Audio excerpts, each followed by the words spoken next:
हाँ जी, हाँ जी, हाँ जी, हाँ जी, हाँ जी। Please confirm. Yes yes yes, finally we are live. Yes, स्वागत मेरे प्यारे प्यारे विद्यार्थियों का। एक बार जल्दी से कंफर्म करिएगा, ऑडियो वीडियो सबको बराबर आ रही है कि नहीं आ रही है। हाँ जी, गेमिंग हब, कनकना, रैना साहब, प्रदीप जी, तान्या, पुष्पेंद्र, मुस्कान, सभी प्यारे प्यारे विद्यार्थियों का आज की सभा के अंदर स्वागत है। दिल की गहराइयों से सभी लोगों का स्वागत है। Welcome welcome welcome welcome welcome. खंबागणी जी, खंबागणी, सभी प्यारे प्यारे बच्चों का हार्दिक स्वागत है जी, हार्दिक स्वागत है। तो आज हम लोग क्या करने के लिए मिले हैं? बताओ जी, बताओ। आज हम लोग क्या करने के लिए मिले हैं?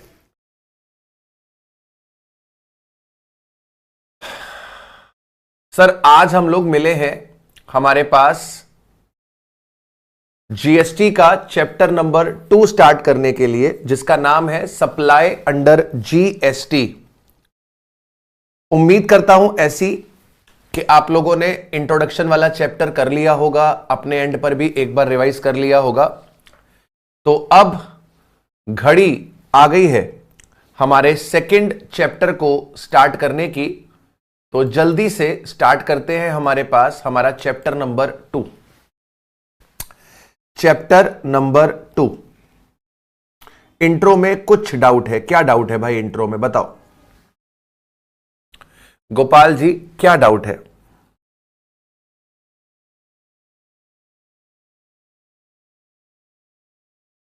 सौभाग्य, अभी सबर करो उसके लिए, है ना।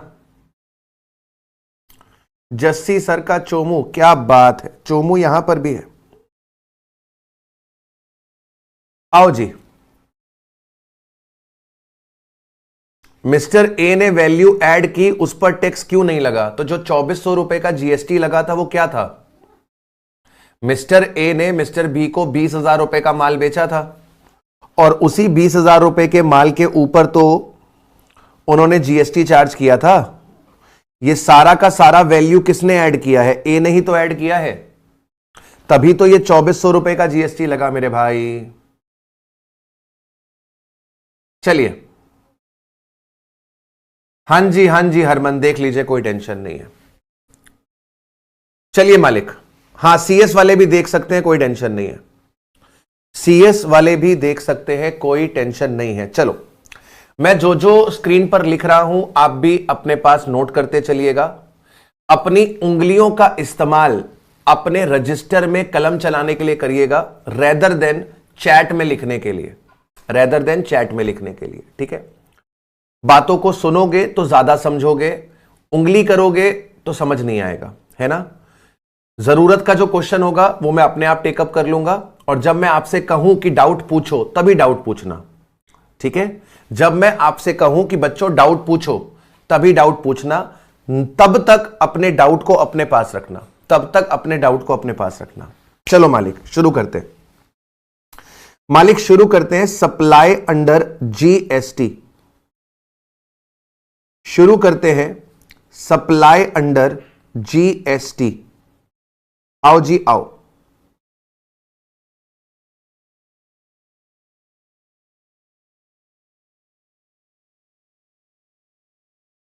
बच्चों, एक बात को समझना, एक बात को समझना, कोई भी टैक्स लॉ होगा, कोई भी टैक्स लॉ होगा,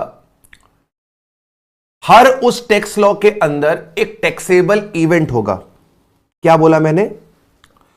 हर एक टैक्स लॉ के अंदर, हर एक टैक्स लॉ के अंदर एक टैक्सेबल इवेंट होता है, एक टैक्सेबल इवेंट होता है।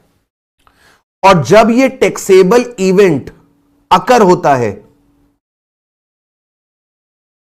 तब आपका टैक्स लेवी होता है। जैसे एग्जाम्पल के तौर पर एक्साइज ड्यूटी कब लगती है? एक्साइज ड्यूटी कब लगती है? मैन्युफैक्चरिंग पे। तो एक्साइज के अंदर मैन्युफैक्चरिंग क्या है? एक टैक्सेबल इवेंट है।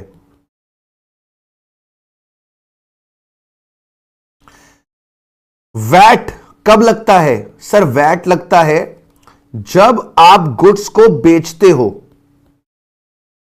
यानी कि सेल एक टैक्सेबल इवेंट है। इनकम टैक्स कब लगता है? इनकम टैक्स कब लगता है? सर जब आप इनकम अर्न करते हो, जब आप इनकम अर्न करते हो तब इनकम टैक्स लगता है। तो ये सब क्या है? Taxable event. हर एक टैक्स लॉ के अंदर टैक्सेबल इवेंट लिखा रहता है, और जब टैक्सेबल इवेंट होता है, जब टैक्सेबल इवेंट अकर होता है, तभी मेरे बच्चों आपका टैक्स लेवी होता है। जब तक टैक्सेबल इवेंट नहीं होगा तब तक गवर्नमेंट आपके ऊपर टैक्स नहीं लगा सकती। तो सर इसका मतलब जीएसटी के अंदर भी टैक्सेबल इवेंट होगा? बिल्कुल होगा, बिल्कुल होगा। जीएसटी के अंदर आपका जो टैक्सेबल इवेंट है वो है सप्लाई। वो है सप्लाई। सप्लाई किस चीज का? सप्लाई गुड्स का, सप्लाई सर्विसेज का, या फिर दोनों का? गुड्स और सर्विस दोनों का। सप्लाई गुड्स की हो सकती है, सप्लाई सर्विस की हो सकती है, सप्लाई गुड्स और सर्विस दोनों की हो सकती है। तो जब तक आपका ट्रांजैक्शन सप्लाई नहीं है, जब तक आपका ट्रांजैक्शन सप्लाई नहीं है, तब तक जीएसटी नहीं लगेगा। जब तक आपका ट्रांजैक्शन सप्लाई नहीं है तब तक आपके ऊपर जीएसटी नहीं लगेगा। सर यहां पर टैक्सेबल इवेंट सप्लाई है। सप्लाई किस चीज का बेटा? सप्लाई गुड्स का, सप्लाई सर्विसेज का, या फिर गुड्स और सर्विसेज दोनों का। सर इसका मतलब जो भी व्यक्ति गुड्स और सर्विस सप्लाई करेगा, क्या उसको जीएसटी देना पड़ेगा? क्या हर एक supplier, every supplier of goods और service are liable to pay GST? क्या लगता है आपको? क्या हर एक गुड्स और सर्विसेज के सप्लायर को जीएसटी देना है? क्या लगता है आपको? क्या हर एक गुड्स और सर्विसेज के सप्लायर को जीएसटी देना है? एवरी सप्लायर ऑफ गुड्स और service, every supplier of goods और service is required to pay GST, is liable to pay GST. Every supplier, देखो एवरी सप्लायर नहीं पे करेगा, no no. GST is payable by, GST is payable by taxable person. GST is payable by taxable person. GST कौन देगा? GST कौन देगा? Sir GST देगा taxable person. GST pay करेगा taxable person. GST कौन पे करेगा? जीएसटी पे करेगा टैक्सेबल पर्सन जब आपके गुड्स और सर्विसेज सप्लाई होंगे with in the taxable territory.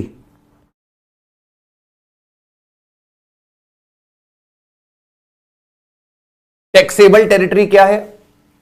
पूरा का पूरा इंडिया, पूरा का पूरा India including Jammu and Kashmir. ठीक है जी।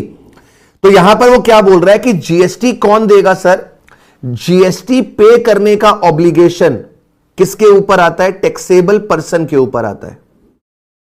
जीएसटी पे करने का ऑब्लिगेशन किसके ऊपर आता है? टैक्सेबल पर्सन के ऊपर आता है। सर ये टैक्सेबल पर्सन कौन होता है? ये टैक्सेबल पर्सन कौन होता है? तो लॉ मेकर कहता है कि टैक्सेबल पर्सन वो व्यक्ति है जो व्यक्ति जीएसटी के अंदर रजिस्टर्ड है, जो व्यक्ति जीएसटी के अंदर रजिस्टर्ड है, या फिर वो व्यक्ति जो जीएसटी में लायबल टू रजिस्टर है।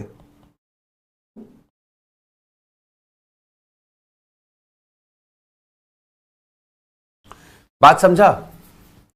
मतलब गवर्नमेंट जीएसटी किससे लेगी? गवर्नमेंट जीएसटी किससे लेगी? गवर्नमेंट जीएसटी की डिमांड करेगी टैक्सेबल पर्सन से। गवर्नमेंट जीएसटी की डिमांड किससे करेगी? टैक्सेबल पर्सन से। हर एक व्यक्ति जीएसटी पे करने के लिए लायबल नहीं है। हर एक व्यक्ति जीएसटी पे करने के लिए लायबल नहीं है। जीएसटी पे करने के लिए कौन लायबल है? केवल और केवल टैक्सेबल पर्सन।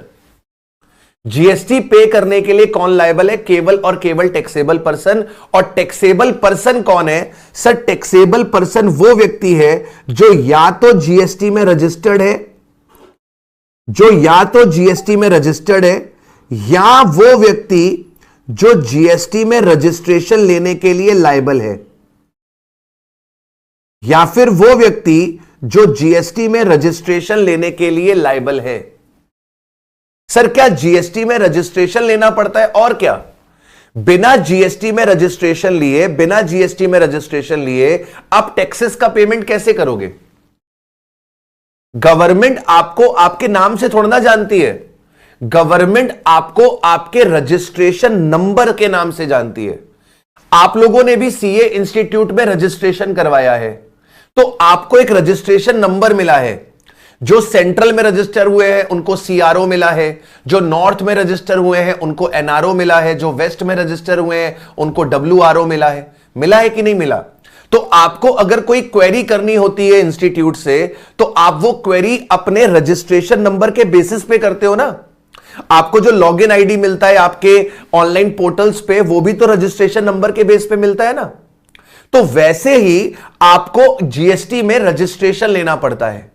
जिन लोगों के ऊपर जीएसटी का लॉ लगेगा, उन लोगों को जीएसटी डिपार्टमेंट के पास रजिस्ट्रेशन करवाना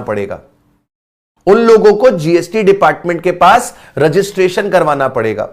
तो जो रजिस्टर्ड व्यक्ति होता है उसको सरकार क्या बोलती है? Taxable person. और टैक्सेबल पर्सन से गवर्नमेंट जीएसटी का पैसा डिमांड करती है। बात समझ में आ रही है? गवर्नमेंट जीएसटी का पैसा किससे डिमांड करती है? वो डिमांड करती है टैक्सेबल पर्सन से। तो जो रजिस्टर्ड है वो भी टैक्सेबल पर्सन है, और जो लायबल टू रजिस्टर है, लायबल टू रजिस्टर का मतलब क्या हुआ?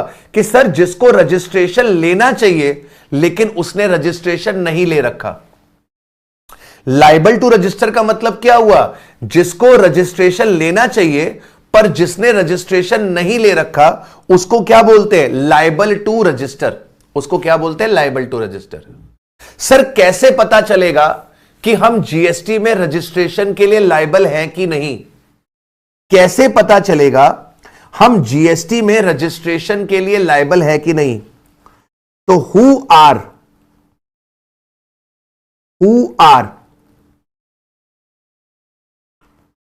liable to register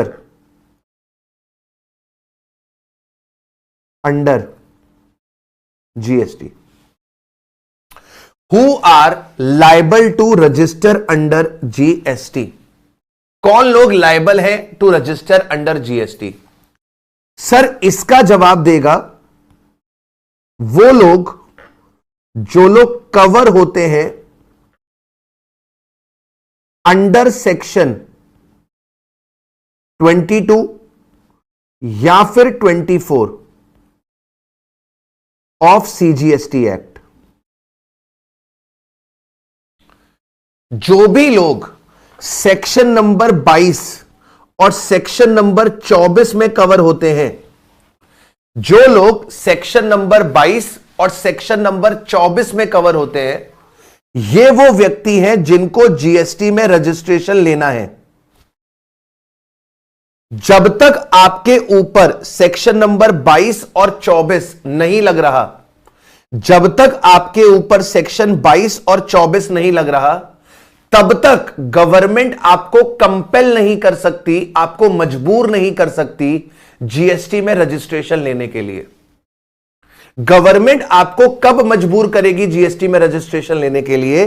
जब आप इस सेक्शन में कवर हो जाओगे।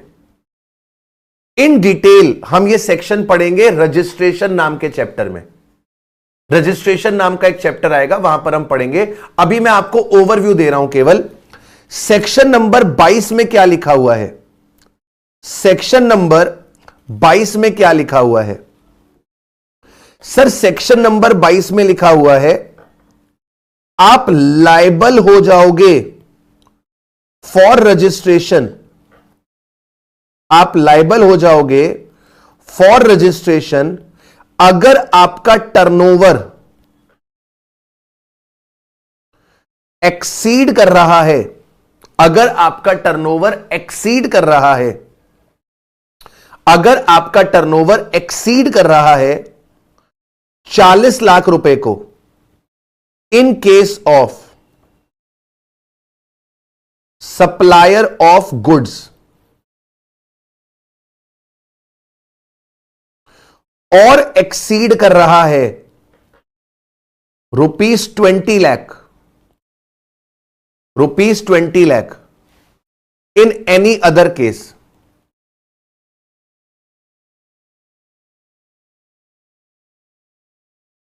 in any other case, in any other case, in any other case। बात समझा? एक सेकेंड रुकिएगा।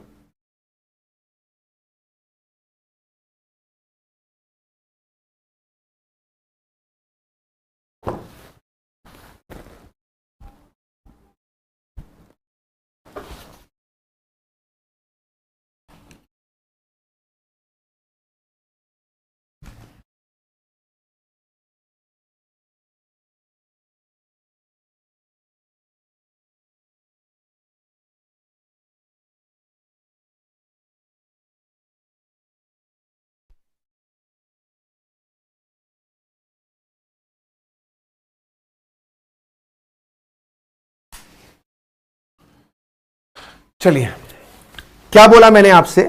मैंने आपसे बोला कि सेक्शन नंबर 22 कह रहा है, सेक्शन नंबर 22 कह रहा है अगर किसी का टर्नओवर, अगर किसी का टर्नओवर एक्सीड कर रहा है 40 लाख रुपए को, अगर वो गुड्स का सप्लायर है, या फिर एक्सीड कर रहा है 20 लाख बाकी केसेस में, तो उस केस में वो क्या हो जाएगा? लायबल हो जाएगा फॉर रजिस्ट्रेशन। बात समझा क्या? बात समझा क्या? यह बात आपको समझी क्या? जैसे मान लो मैं शर्ट्स का व्यापारी हूं, मान लो मैं शर्ट्स का व्यापारी हूं, मेरा शर्ट्स का काम है, मैं शर्ट्स का व्यापारी हूं और मेरा टर्नओवर केवल 35 लाख है, मेरा टर्नओवर केवल 35 लाख है। क्या मुझे जीएसटी में रजिस्ट्रेशन लेना है? क्या मुझे जीएसटी में रजिस्ट्रेशन लेना है? नहीं सर, आपको जीएसटी में रजिस्ट्रेशन नहीं लेना। Not liable for registration. Sir आपको जीएसटी में रजिस्ट्रेशन नहीं लेना। अच्छा, अगर मुझे जीएसटी में रजिस्ट्रेशन नहीं लेना तो इसका मतलब यह हुआ कि मैं टैक्सेबल पर्सन नहीं हूं। इसका मतलब यह हुआ कि मैं टैक्सेबल पर्सन नहीं हूं, और अगर मैं टैक्सेबल पर्सन नहीं हूं तो इसका मतलब यह हुआ कि मुझे गवर्नमेंट को जीएसटी भी नहीं देना।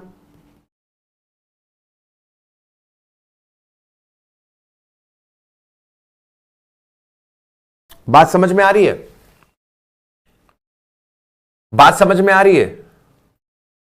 अंकित बेटा, यहां पर क्या लिखा है कि अगर आप गुड्स के सप्लायर हो, अगर आप गुड्स के सप्लायर हो तो आपके लिए 40 लाख है। अगर आप गुड्स के अलावा कोई और चीज सप्लाई करते हो, यानी कि आप क्या देते हो, सर्विस देते हो, आप सर्विस देते हो, ठीक है। अच्छा सर, ये टर्नओवर कैसा है? सर ये टर्नओवर कैसा है? ये 35 लाख रुपए महीने का है कि साल भर का है? बेटा साल भर का है, एग्रीगेट। ये एग्रीगेट टर्नओवर है पूरे साल का, ये एग्रीगेट टर्नओवर है पूरे साल का। तो जब तक मेरा टर्नओवर 40 लाख रुपए को क्रॉस नहीं करेगा, जब तक मेरा टर्नओवर 40 लाख रुपए को क्रॉस नहीं करेगा, तब तक मैं जीएसटी में रजिस्ट्रेशन लेने के लिए लायबल नहीं हूं। तब तक मैं जीएसटी में रजिस्ट्रेशन लेने के लिए लायबल नहीं हूं। बात समझ में आ रहा है क्या? बात समझ में आ रहा है क्या? एक बच्चा कह रहा है सर बिजनेस करने के लिए तो जीएसटी नंबर लेना जरूरी है। कहीं जरूरी नहीं है बेटा। जीएसटी नंबर लेना जरूरी तब होगा, जीएसटी नंबर लेना जरूरी तब होगा जब आप क्या करोगे सर, जब आप टैक्सेबल पर्सन बनोगे। जीएसटी नंबर लेना आपके लिए तब जरूरी है जब आप टैक्सेबल पर्सन हो। अगर आप टैक्सेबल पर्सन नहीं हो तो आपको जीएसटी में रजिस्ट्रेशन नहीं लेना है। बात समझे क्या? सोच कर बताओ, तुम्हारे घर के पास एक छोटी सी ग्रोसरी की शॉप है। वहां पे एक बुजुर्ग काका जी है जो आटा, दाल, चावल, चीनी बेच के गुजारा कर रहे हैं अपना। क्या उनका टर्नओवर तुमको लगता है 40 लाख रुपए से ज्यादा का होगा? छोटी सी दुकान है बेटा, छोटी सी दुकान है। थोड़ा सा सामान पड़ा होता है उनकी दुकान में, ज्यादा सामान भी नहीं होता। कई बार तो तुम सामान लेने जाते हो, सामान मिलता भी नहीं है। बात समझ में आ रही है? बात समझ में आ रही है? तो कहने का मतलब क्या है? कहने का मतलब है तुम जीएसटी के एम्बिट में कब आओगे? तुम जीएसटी के दायरे में तब आओगे जब तुम्हारा टर्नओवर किसको एक्सीड करेगा? 40 लाख को एक्सीड करेगा गुड्स के केसेस में। जब तुम्हारा टर्नओवर 40 लाख रुपए एक्सीड करेगा गुड्स के केसेस में। अच्छा सर, वहीं पे सर्विसेज के केस में ये कितना है? 20 लाख है। सर्विसेज के केस में ये 20 लाख है। जैसे मान लो तुम्हारे घर के पास एक टेलर है, तुम्हारे घर के पास एक टेलर है। वो टेलर क्या करता है सर? वो टेलर तुम्हारे लिए शर्ट स्टिच करता है, वो टेलर तुम्हारे लिए कोट सूट स्टिच कर देता है, कभी पैंट स्टिच कर देता है, कभी ब्लेजर स्टिच कर देता है। तो तुम्हारे घर के पास एक टेलर है। टेलर ने अपना टर्नओवर जो अचीव किया है, वो अचीव किया है कुल 12 लाख। तो क्या गवर्नमेंट इससे भी जीएसटी मांग ले? तो क्या गवर्नमेंट इससे भी जीएसटी मांग ले? नहीं सर, टेलर सर्विस प्रोवाइडर है, टेलर सर्विस प्रोवाइडर है और इसके ऊपर कोई भी जीएसटी एप्लीकेबल नहीं होगी। ये लायबल टू रजिस्टर ही नहीं है। और अगर ये लायबल टू रजिस्टर नहीं है, इसका मतलब ये टैक्सेबल पर्सन नहीं है। और अगर ये टैक्सेबल पर्सन नहीं है तो गवर्नमेंट इससे जीएसटी की डिमांड नहीं कर सकती। गवर्नमेंट इससे जीएसटी की डिमांड नहीं कर सकती। अच्छा एक बात बताओ, अगर कोई व्यक्ति जीएसटी में रजिस्टर्ड नहीं है तो क्या वो आपसे जीएसटी कलेक्ट कर सकता है? अगर कोई व्यक्ति जीएसटी में रजिस्टर्ड ही नहीं है तो क्या वो आपसे जीएसटी कलेक्ट कर सकता है? अगर कोई व्यक्ति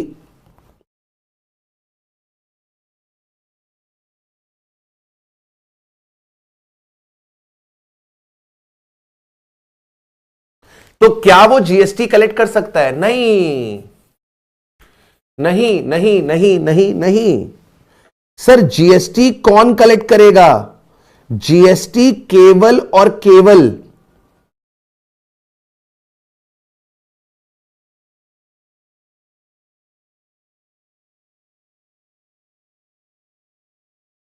जीएसटी केवल और केवल रजिस्टर्ड व्यक्ति ही कलेक्ट करेगा। अगर आप रजिस्टर्ड नहीं हो जीएसटी के अंदर बेटा, अगर आप जीएसटी में रजिस्टर नहीं हो तो आप कभी भी जीएसटी सामने से कलेक्ट नहीं कर सकते। आप अपने कस्टमर से जीएसटी कलेक्ट नहीं कर सकते। तो जैसे मैं कह रहा हूं कि टेलर एक अनरजिस्टर्ड व्यक्ति है। टेलर एक अनरजिस्टर्ड व्यक्ति है। क्यों अनरजिस्टर्ड है? क्योंकि टेलर का एग्रीगेट टर्नओवर 12 लाख रुपए का है। तो टेलर ने मान लो आपको एक स्टिचिंग सर्विसेज दी, टेलर ने मान लो आपको स्टिचिंग की सर्विसेज दी, टेलर ने आपको स्टिचिंग की सर्विसेज दी और उसने आपसे 500 रुपए कलेक्ट किए, तो क्या इस 500 रुपए पे वो जीएसटी चार्ज करेगा? उसने आपसे स्टिचिंग के 500 रुपए चार्ज करे, क्या वो इस 500 रुपए पे आपसे जीएसटी चार्ज करेगा? अरे नहीं भाई, कैसे कर लेगा? कैसे कर लेगा?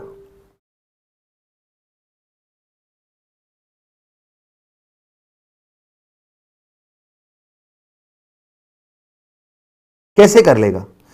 जीएसटी कलेक्ट करने के लिए आपका रजिस्टर्ड होना जरूरी है। जो व्यक्ति जीएसटी में रजिस्टर्ड नहीं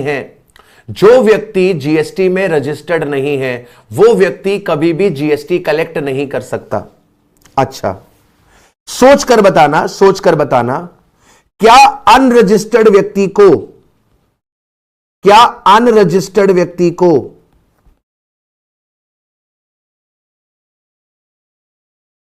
आईटीसी अलाउ करोगे? सोच कर बताओ। अगर कोई व्यक्ति जीएसटी में रजिस्टर्ड नहीं है तो क्या आप उसे आईटीसी अलाउ करोगे? बेटा, आईटीसी का कॉन्सेप्ट क्या है? आईटीसी का कॉन्सेप्ट है कि आपने परचेज करते वक्त जो जीएसटी दिया है उसको आप एडजस्ट कर सकते हो जो आपने जीएसटी कलेक्ट किया है। अनरजिस्टर्ड व्यक्ति तो जीएसटी कलेक्ट ही नहीं करता। अनरजिस्टर्ड व्यक्ति तो जीएसटी कलेक्ट ही नहीं करता। और अगर वो जीएसटी कलेक्ट ही नहीं करता तो उसको आईटीसी कैसे मिल जाएगा? तो इसका आंसर है no. Not allowed to claim ITC. अब मुझे सोचकर बताओ, अगर इसे आईटीसी नहीं मिलता होगा तो ये क्या करता होगा? ये जीएसटी का पार्ट परचेस में ऐड कर देता होगा, जैसे हमने कल देखा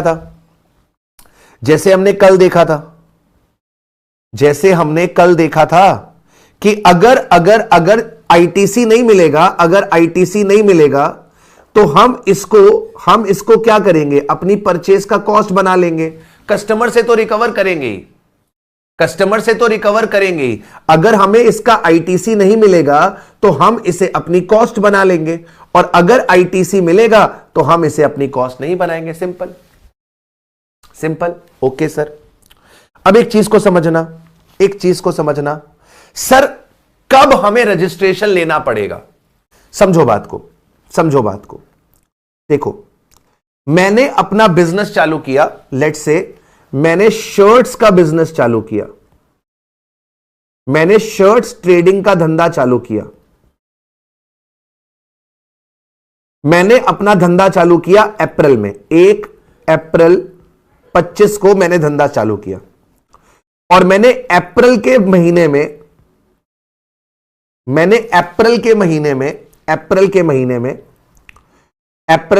में मैंने टर्नओवर अचीव कर लिया माता रानी की कृपा से 5 लाख का।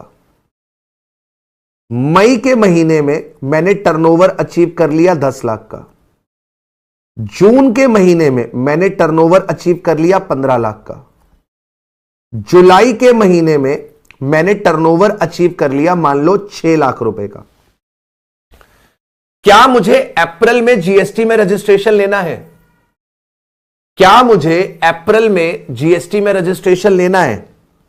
क्या मुझे अप्रैल में जीएसटी में रजिस्ट्रेशन लेना है? नहीं सर, अप्रैल में आपका टर्नओवर 5 लाख का है, क्या जीएसटी में रजिस्ट्रेशन लेना है? नहीं लेना। सर मई आते आते मेरा एग्रीगेट टर्नओवर कितने का हो गया? मई आते आते मेरा एग्रीगेट टर्नओवर 15 लाख का हो गया, क्या मुझे रजिस्ट्रेशन लेना है? नहीं लेना है सर। सर जून आते आते मेरा टर्नओवर 30 लाख का हो गया, क्या मुझे रजिस्ट्रेशन लेना है सर? नहीं लेना।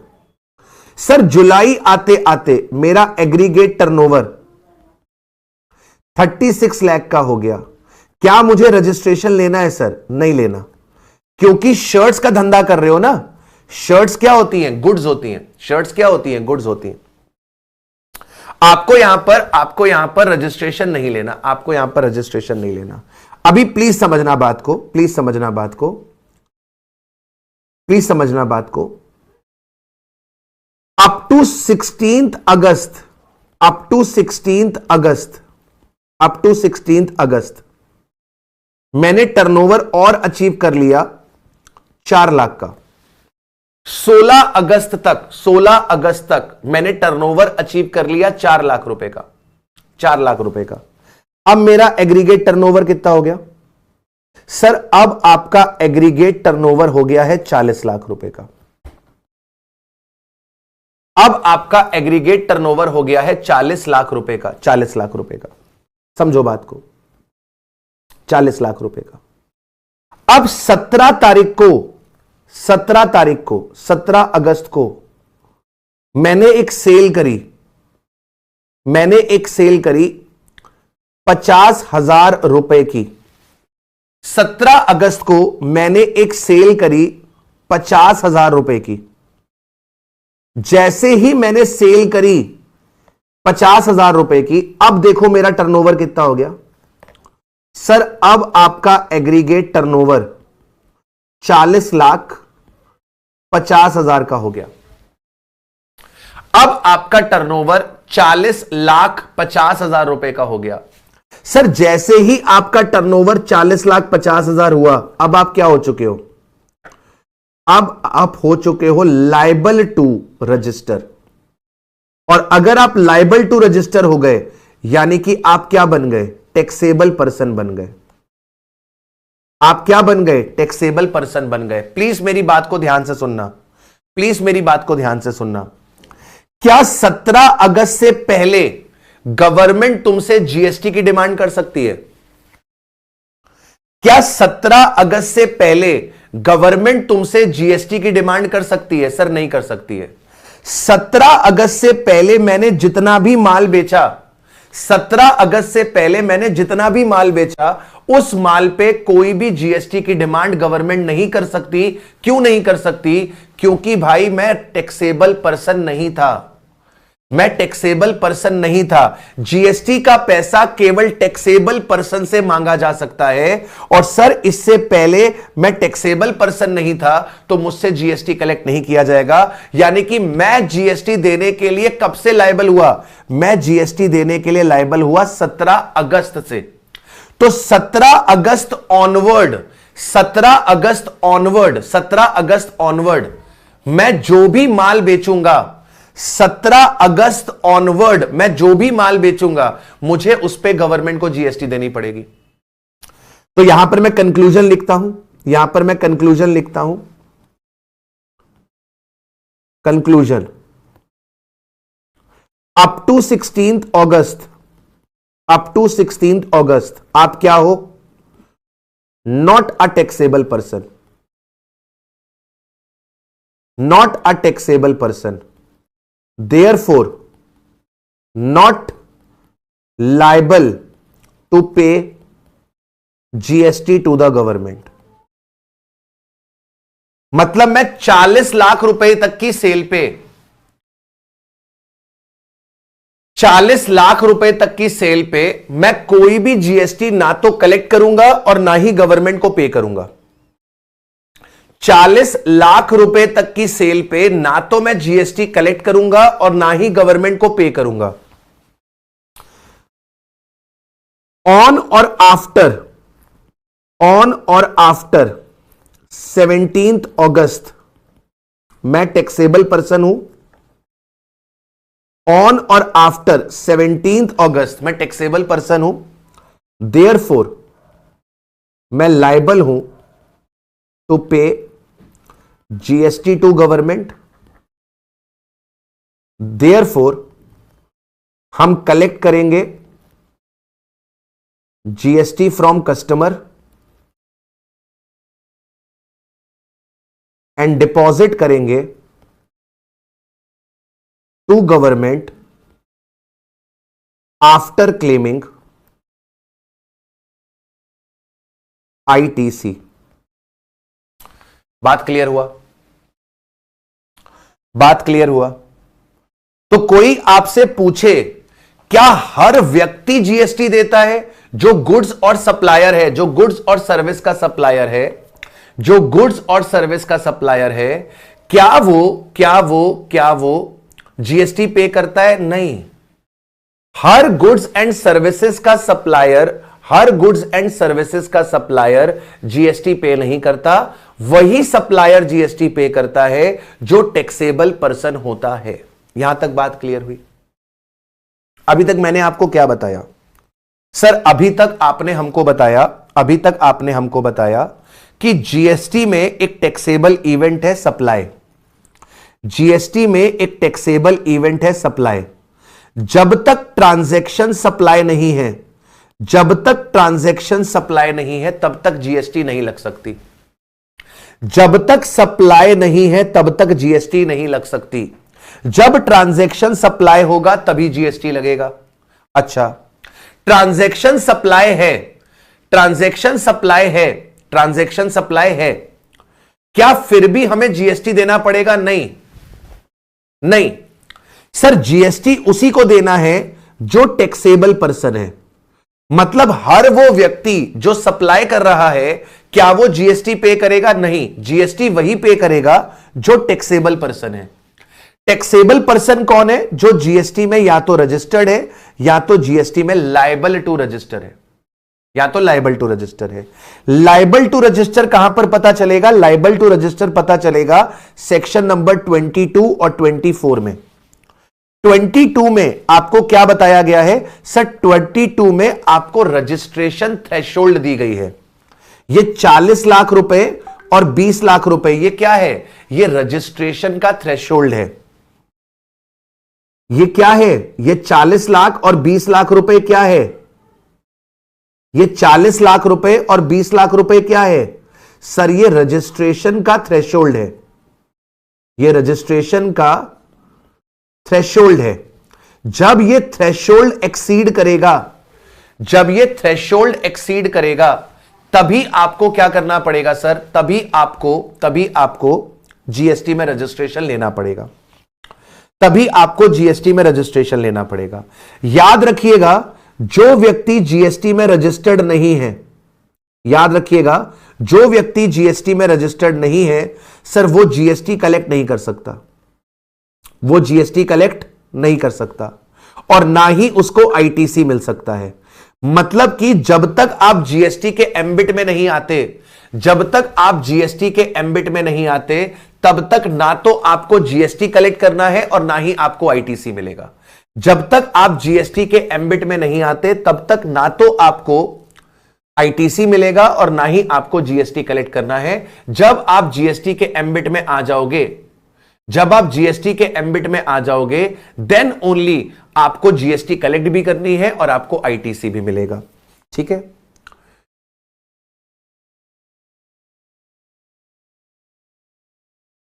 ठीक है, चलिए। हां जी गोपाल, ठीक है, चलिए सर। सेक्शन 22 तो आपने बता दिया, सेक्शन 24 क्या है? सेक्शन 24 क्या है? सेक्शन 24 में, सेक्शन 24 में लिखा हुआ है कुछ पर्संस को नोटिफाइड पर्संस को मैंडेटरी रजिस्ट्रेशन लेना है। कुछ नोटिफाइड व्यक्तियों को मैंडेटरली रजिस्टर होना है अंडर जीएसटी। सेक्शन 24 के अंदर नोटिफाइड व्यक्ति हैं जिनको मैंडेटरली रजिस्ट्रेशन लेना है जीएसटी के अंदर। इनका टर्नओवर मैटर नहीं करता।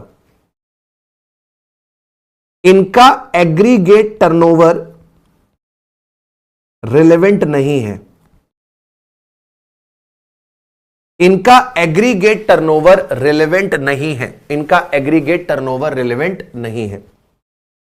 एग्जाम्पल के तौर पर अगर मैं आपको बताऊं, जैसे मान लो मिस्टर एक्स हैं, अगर ये इंटर स्टेट सप्लाई करते हैं गुड्स का,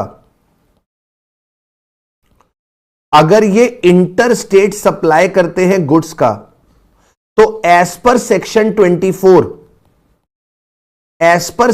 24 इनके लिए रजिस्ट्रेशन करवाना मैंडेटरी है। इनके लिए रजिस्ट्रेशन करवाना मैंडेटरी है। मतलब मान लो मिस्टर एक्स का टर्नओवर केवल 15 लाख रुपए है। मान लो मिस्टर एक्स का टर्नओवर केवल 15 लाख रुपए है। तो मालिक इनके टर्नओवर से हमें कोई मतलब नहीं है। इन्हें क्या करना पड़ेगा? कंपल्सरली रजिस्ट्रेशन लेना पड़ेगा। देखो इन डिटेल हम लोग इसे रजिस्ट्रेशन वाले चैप्टर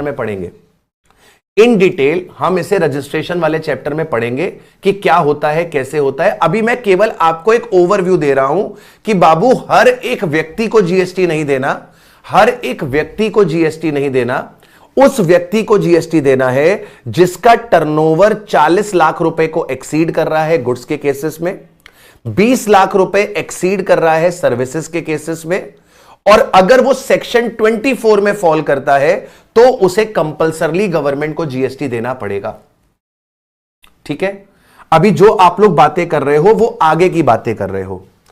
जैसे एक गाय फ्रॉम विलेज है, कह रहे हैं सर अगर आप होलसेलर हो तो भी जीएसटी कॉस्ट में ही ऐड करें, फिर तो कैस्केडिंग इफेक्ट हो जाएगा ना। कैसे हो जाएगा? अगर मैं होलसेलर हूं और मैं जीएसटी में लायबल नहीं हूं रजिस्ट्रेशन के लिए, तो मैं जीएसटी कलेक्ट करूंगा ही नहीं ना बेटा।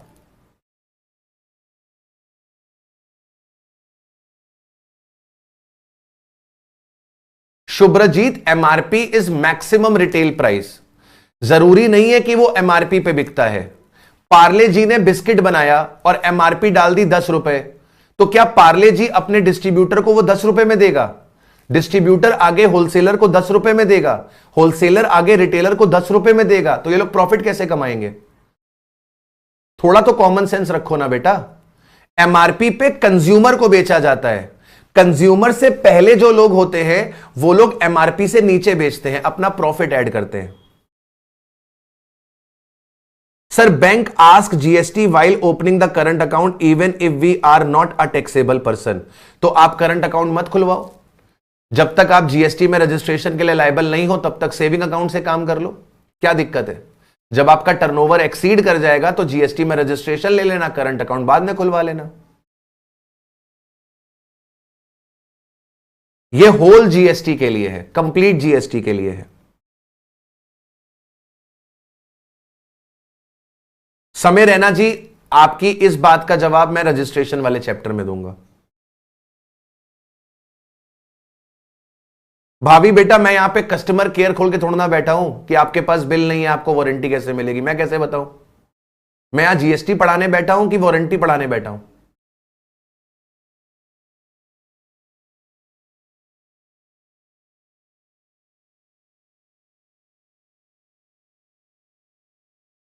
जी मनोज राय, जैसे ही आपका टर्नओवर 40 लाख एक्सीड करेगा आप उस पे जीएसटी कलेक्ट करना शुरू कर दोगे, यानी कि 17 अगस्त ऑनवर्ड आप जो भी माल बेचोगे उस पे जीएसटी लगेगा। 17 अगस्त ऑनवर्ड आप जो भी माल बेचोगे उस पे आपका जीएसटी एप्लीकेबल होगा। आई होप आपको बात समझ में आई। जीएसटी कौन पे करेगा सर? जीएसटी कौन पे करेगा सर? जीएसटी पे करेगा टैक्सेबल पर्सन। यहां तक बात क्लियर हो गई। अभी इसके लिए आपको और कोई ज्यादा जानने की जरूरत नहीं है, इससे ज्यादा आपको और कुछ ज्यादा जानने की जरूरत नहीं है। जीएसटी कौन पे करेगा? जीएसटी कौन पे करेगा? जीएसटी कौन पे करेगा? जीएसटी पे करेगा टैक्सेबल पर्सन। जीएसटी कौन पे करेगा? Taxable person.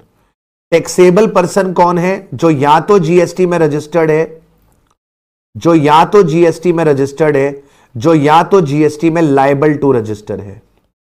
Liable to register आपको कहां पता चलता है? सेक्शन 22 में और सेक्शन 24 में। 22 में टर्नओवर का थ्रेशोल्ड है और 24 में कोई टर्नओवर का थ्रेशोल्ड नहीं है। 24 में कुछ लोगों को नोटिफाई किया हुआ है जिनको कंपल्सरली रजिस्ट्रेशन लेना पड़ता है। उनके टर्नओवर से गवर्नमेंट को मतलब नहीं है, उनके टर्नओवर से गवर्नमेंट को मतलब नहीं है। ठीक है, चलो अब गाड़ी को आगे बढ़ाते हैं। सर जीएसटी के अंदर दो तरीके के मैकेनिज्म चलते हैं। जीएसटी के अंदर दो तरीके के मैकेनिज्म चलते हैं टैक्सेस को लेवी करने के लिए।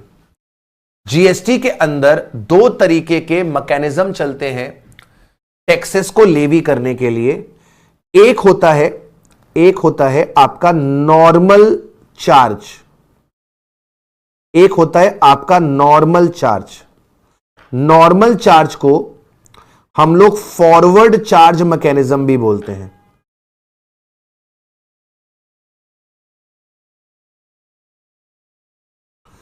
एक होता है नॉर्मल चार्ज जिसको हम फॉरवर्ड चार्ज मैकेनिज्म भी बोलते हैं, फॉरवर्ड चार्ज मैकेनिज्म भी बोलते हैं, यानी कि प्यार से हम इसे एफसीएम बोलते हैं, प्यार से हम इसे एफसीएम बोलते हैं।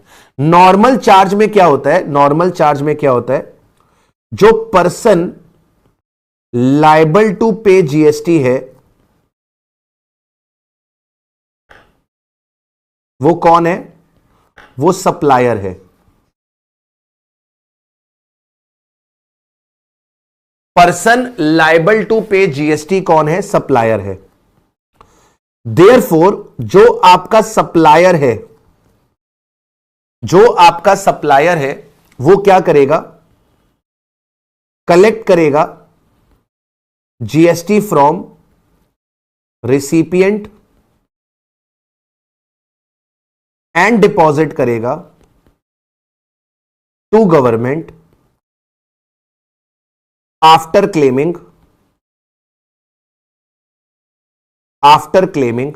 ITC, after claiming ITC. पूरा का पूरा जीएसटी लॉ किस पे अप्लाई होगा? पूरा का पूरा जीएसटी लॉ अप्लाई होगा सप्लायर के ऊपर। यानी कि जीएसटी लॉ की जो कंप्लायंसेस हैं, जीएसटी लॉ की जो कंप्लायंसेस हैं, जैसे जीएसटी में रजिस्ट्रेशन लेना, टैक्सेस पे करना,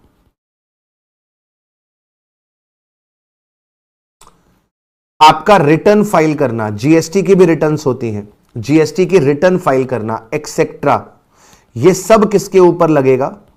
ये सब सप्लायर के ऊपर लगेगा। पूरा का पूरा जीएसटी लॉ किसके ऊपर लग जाएगा? सप्लायर के ऊपर लग जाएगा। यानी कि सप्लायर क्या करेगा? सप्लायर क्या करेगा? सप्लायर अगर सप्लाई करेगा टू रिसिपिएंट, सप्लायर अगर सप्लाई करेगा टू रिसिपिएंट, तो वो रिसिपिएंट से अपने गुड्स एंड सर्विसेज का वैल्यू भी रिकवर करेगा और वो इसके ऊपर जीएसटी भी रिकवर करेगा, वो इसके ऊपर जीएसटी भी रिकवर करेगा। और फिर आपका सप्लायर गवर्नमेंट को 12,000 का जीएसटी पे कर देगा। इसको बोलते हैं फॉरवर्ड चार्ज मैकेनिज्म। इसको बोलते हैं forward charge mechanism. Forward charge मतलब कि सप्लायर अपना पैसा किससे रिकवर कर लेगा? रिसिपिएंट से। सप्लायर अपना पैसा किससे रिकवर कर लेगा? रिसिपिएंट से। सरकार ने जीएसटी किसके ऊपर लगाई? सरकार ने जीएसटी लगाई सप्लायर के ऊपर। सप्लायर ने जीएसटी लगाई सप्लायर के ऊपर, सॉरी, सरकार ने जीएसटी लगाई सप्लायर के ऊपर, और सप्लायर ये पैसा किससे रिकवर करेगा? रिसिपिएंट से, और गवर्नमेंट को क्या कर देगा? डिपॉजिट कर देगा। ठीक है, इसको हम लोग नॉर्मल चार्ज भी बोलते हैं और फॉरवर्ड चार्ज भी बोलते हैं। बाय डिफॉल्ट पूरे जीएसटी के अंदर आपका फॉरवर्ड चार्ज लगता है। बाय डिफॉल्ट पूरे जीएसटी के अंदर आपका फॉरवर्ड चार्ज ही एप्लीकेबल होता है। ठीक है, लेकिन कुछ कुछ जगहों पर सरकार ने रिवर्स चार्ज मैकेनिज्म भी लगा रखा है।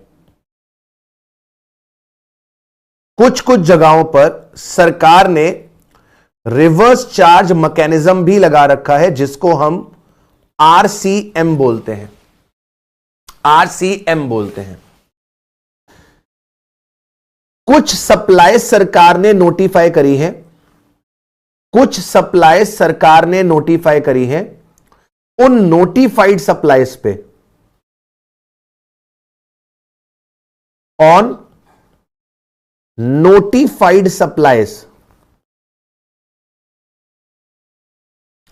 रिवर्स चार्ज मैकेनिज्म अप्लाई होता है।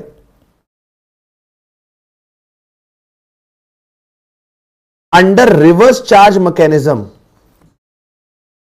जीएसटी लेवी किया जाता है on recipient and GST directly deposit करता है रिसिपिएंट टू गवर्नमेंट। मतलब यहां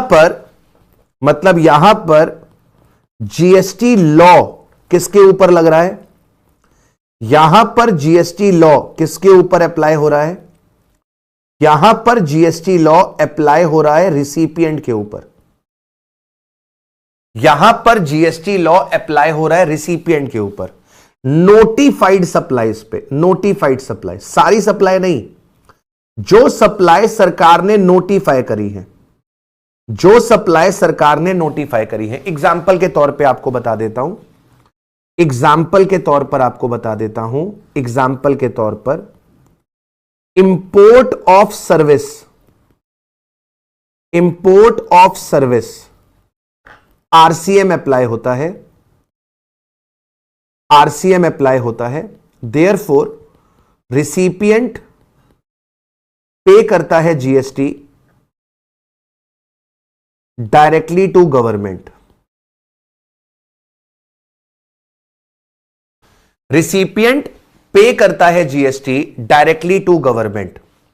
जैसे मान लो जॉन है, जॉन यूएसए में रहता है और जॉन ने इंटीरियर डेकोरेशन की सर्विस दी है।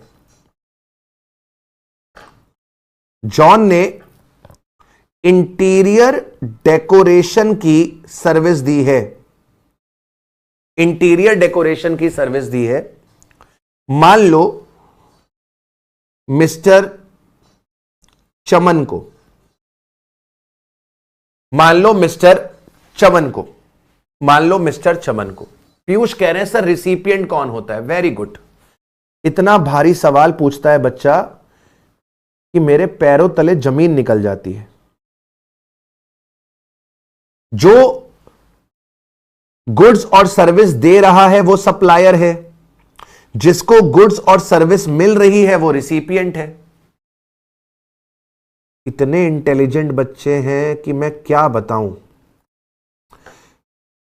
कभी कभी तो मुझे लगता है कि ये सीए कोर्स इनके लिए बना ही नहीं है। उच्च कोटि के लोग हैं, इनके लिए सीए कोर्स बना ही नहीं है। आईसीएआई डिजर्व ही नहीं करता इतने अच्छे कैंडिडेट।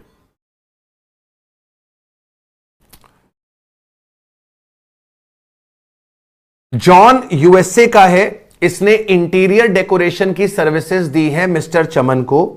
मिस्टर चमन कहां रहते हैं सर? मिस्टर चमन रहते हैं झुमरी तलैया में।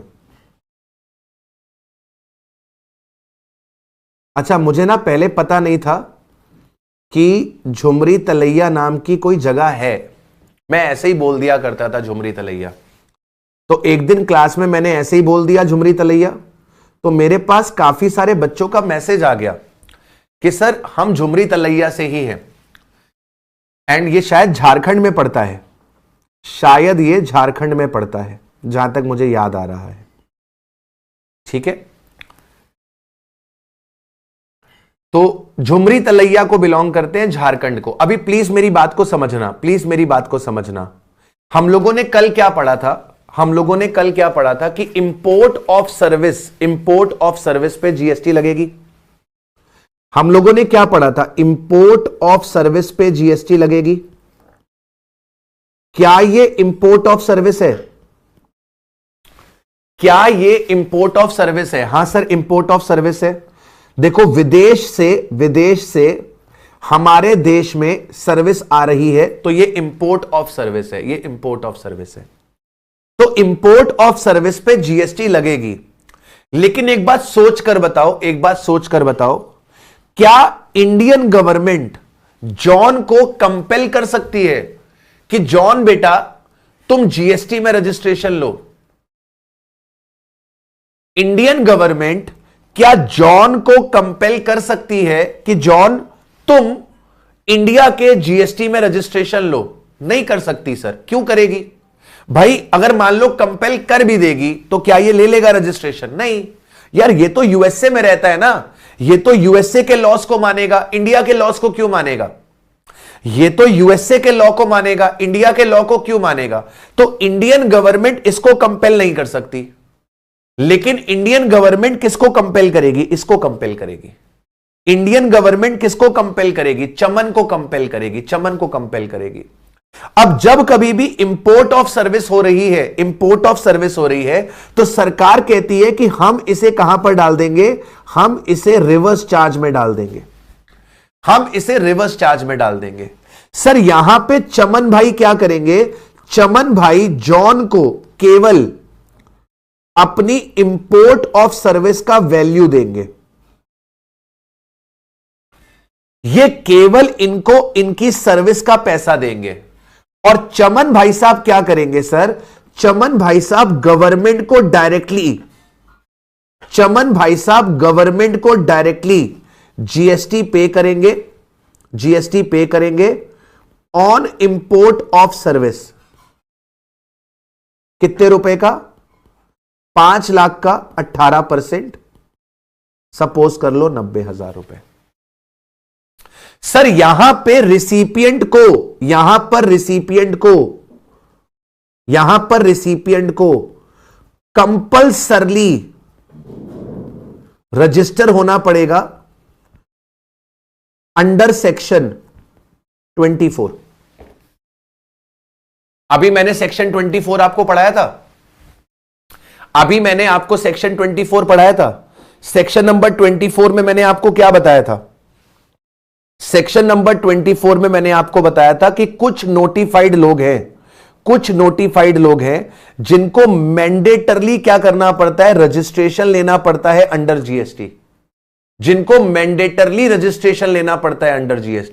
तो सेक्शन 24 के अंदर सरकार चमन से कहेगी, चमन बाबू तुम जीएसटी में रजिस्ट्रेशन लो और हमको ये टैक्स का पैसा डायरेक्टली तुम पे करो। बात समझ में आया? तो रिवर्स चार्ज मैकेनिज्म के अंदर जीएसटी लॉ किस पे लग रहा है? जीएसटी लॉ रिसिपिएंट पे लग रहा है। तो रिसिपिएंट को रजिस्ट्रेशन लेना पड़ेगा, टैक्सेस पे करने पड़ेंगे, रिटर्न्स फाइल करनी पड़ेंगी। फॉरवर्ड चार्ज मैकेनिज्म में जीएसटी लॉ किस पे लगता है? फॉरवर्ड चार्ज मैकेनिज्म पे जीएसटी लॉ सप्लायर पे लगता है। सप्लायर को जीएसटी कलेक्ट करके गवर्नमेंट के पास जमा करना है, एंड जितने भी कंप्लायंसेस हैं वो अपने पास सप्लायर करेगा। सर बाद में आईटीसी भी चमन को मिल जाएगा, बिल्कुल मिल जाएगा। चमन को बाद में इस 90,000 का आईटीसी भी मिल जाएगा। क्यों मिल जाएगा? क्योंकि चमन के लिए यह इनवर्ड सप्लाई है, चमन के लिए यह इनवर्ड सप्लाई है और चमन जीएसटी में रजिस्टर्ड है, तो चमन इस 90,000 रुपए का बाद में आईटीसी भी क्लेम कर सकता है। अंकित उपाध्याय, मैंने अभी क्या बताया? सेक्शन नंबर 24, सेक्शन नंबर 24 जहां पर कंपलसरी रजिस्ट्रेशन लेना होता है, यहां पे आपका टर्नओवर रिलेवेंट नहीं होता, यहां पे आपका टर्नओवर रिलेवेंट नहीं होता।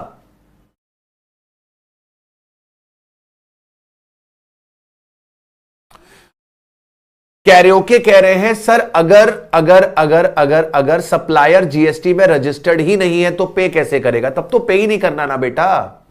अरे मेरे मुन्ना, अरे मेरे मुन्ना, अरे मेरे मुन्ना, अरे मेरे मुन्ना,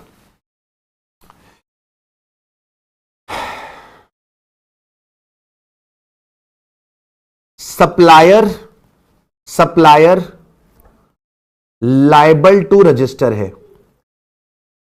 सप्लायर लायबल टू रजिस्टर है या फिर रजिस्टर्ड है और सप्लाई एफसीएम में कवर्ड है, सप्लाई एफसीएम में कवर्ड है, तो ऐसे केस में जीएसटी कौन पे करेगा? ऐसे केस में जीएसटी सप्लायर पे करेगा टू गवर्नमेंट।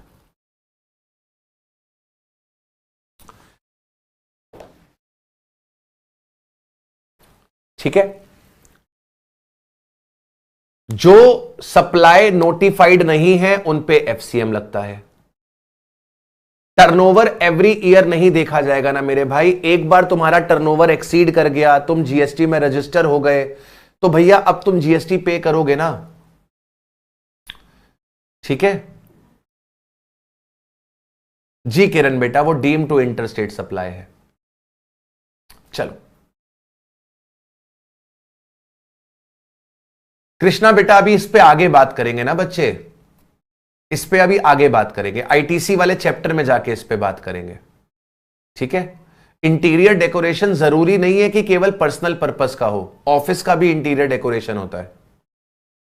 ठीक है, इंटीरियर डेकोरेशन की सर्विस ऑफिशियल भी हो सकती है, जरूरी नहीं है कि पर्सनल हो। बेटा अलग से कलेक्ट किया जाता है जीएसटी, आप जीएसटी का पैसा अलग से कलेक्ट करते हो। आप कभी अपने घर का इंटरनेट का बिल उठाकर चेक कर लेना, तो इंटरनेट के बिल में आपको दिखाई देगा कि आपका जो सर्विस प्रोवाइडर है वो आपसे इंटरनेट के चार्जेस लेता है और वो आपसे जीएसटी का पैसा अलग से लेता है। कभी रेस्टोरेंट में खाना खाने जाना तो वहां पर चेक करना, वो आपसे खाने का बिल अलग लेता है और वो आपसे जीएसटी का पैसा अलग से लेता है। ठीक है, तो सप्लायर आपसे जीएसटी एडिशनली चार्ज करता है, सप्लायर आपसे जीएसटी एडिशनली चार्ज करता है। ठीक है, ये हमने अभी बैकग्राउंड पढ़ रहे हैं बच्चों, बैकग्राउंड पढ़ रहे हैं। अच्छा मुझे ये बताओ, कल मैंने आपको बताया था कि जीएसटी के रेट्स क्या क्या हैं। कल मैंने आपको बताया था जीएसटी के रेट्स क्या क्या हैं। मेजरली आपके पास 5% का रेट है, 12% का रेट है, 18% का रेट है और आपके पास 28% का रेट है। आपके पास 4 तरीके के रेट हैं। ये जो 28% का रेट है, ये जो 28% का रेट है, this rate is the maximum rate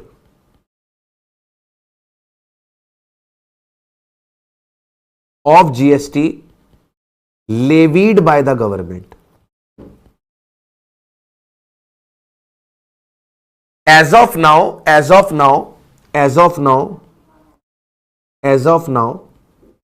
ये 28%, एज ऑफ नाउ ये 28% इंडिया में जीएसटी का मैक्सिमम रेट है। एज ऑफ नाउ इंडिया में जीएसटी का जो मैक्सिमम रेट है वो 28% का है। लेकिन आपको पता है गवर्नमेंट के पास पावर है to levy GST up to 40%। Government के पास पावर है कि वो 40% तक का जीएसटी आपके ऊपर लगा सकती है। गवर्नमेंट के पास पावर है कि वो 40% तक का जीएसटी आपके ऊपर लगा सकती है। ये पावर है गवर्नमेंट के पास, पार्लियामेंट ने ये पावर दे रखी है। पार्लियामेंट ने ये पावर दे रखी है। पार्लियामेंट ने ये पावर दे रखी है कि आप मैक्सिमम 40% लगा सकते हो, लेकिन गवर्नमेंट ने अभी कितना लगाया है? 28। ठीक है, अच्छा, कोई आपसे यह पूछ ले कि मैक्सिमम रेट सीजीएसटी का कितना हो सकता है, तो आप क्या जवाब दोगे?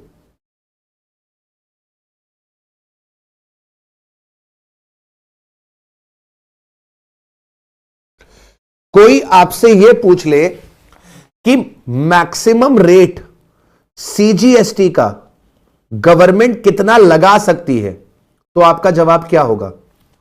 सर हमारा जवाब होगा 20%। हमारा जवाब होगा 20%। देखो कैन लिखा है, कैन लेवी कितना मैक्सिमम लगा सकती है? कितना मैक्सिमम लगा सकती है? सर गवर्नमेंट के पास 40% तक जीएसटी लगाने की पावर है, तो उसका आधा ही सीजीएसटी होगा। उसका आधा ही सीजीएसटी होगा। अच्छा, कोई आपसे पूछे कि what is the maximum rate of CGST levied by the government, अब क्या जवाब दोगे? What is the maximum rate levied by the GST government? अब बताओ सर, यहां पर लेवीड की बात हो रही है। लेवीड मतलब कितना लगा रखा है, लगा रखा है। तो सर मैक्सिमम गवर्नमेंट ने 28 लगाया हुआ है। मैक्सिमम गवर्नमेंट ने 28 लगाया हुआ है, तो अगर 28 लगाया हुआ है तो उसका आधा ही सीजीएसटी होगा, 14। दोनों में फर्क समझ में आ रहा है? दोनों में फर्क समझ में आ रहा है? सर अच्छा, गवर्नमेंट को अगर 40% से ज्यादा लगाना है तो? अगर गवर्नमेंट को 40% से ज्यादा लगाना है तो क्या करना पड़ेगा? अगर गवर्नमेंट चाहती है कि वो लेवी करे GST more than 40%, more than 40%, तो क्या करना पड़ेगा सर? तो सर कॉन्स्टिट्यूशन क्यों अमेंड करोगे? कॉन्स्टिट्यूशन क्यों अमेंड करोगे? जीएसटी लॉ को अमेंड करो ना। कॉन्स्टिट्यूशन तो अमेंड हो गया ना। कॉन्स्टिट्यूशन ने तो पावर दे दी जीएसटी लगाने की। अब जीएसटी किस रेट से लगेगी वो तो जीएसटी लॉ में लिखा है ना। तो अगर गवर्नमेंट चाहती है 40% से ज्यादा जीएसटी लगाना, अगर गवर्नमेंट चाहती है 40% से ज्यादा जीएसटी लगाना, तो इसे क्या करना पड़ेगा सर? सर इसे फिर आपको पास करवाना पड़ेगा फ्रॉम पार्लियामेंट।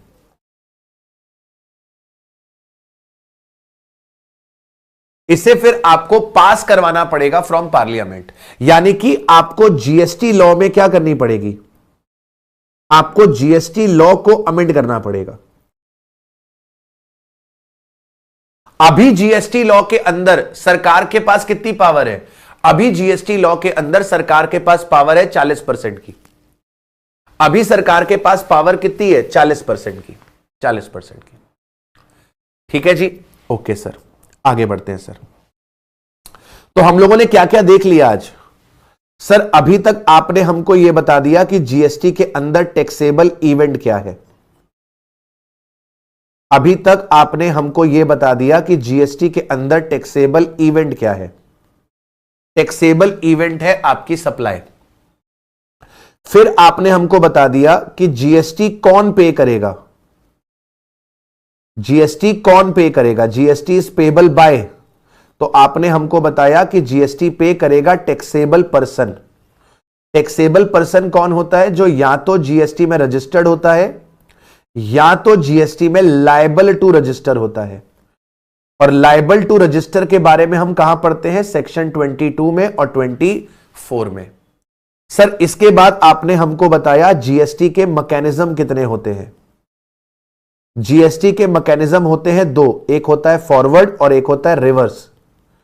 फॉरवर्ड में जीएसटी कौन पे करता है? सर फॉरवर्ड में जीएसटी पे करना होता है सप्लायर को।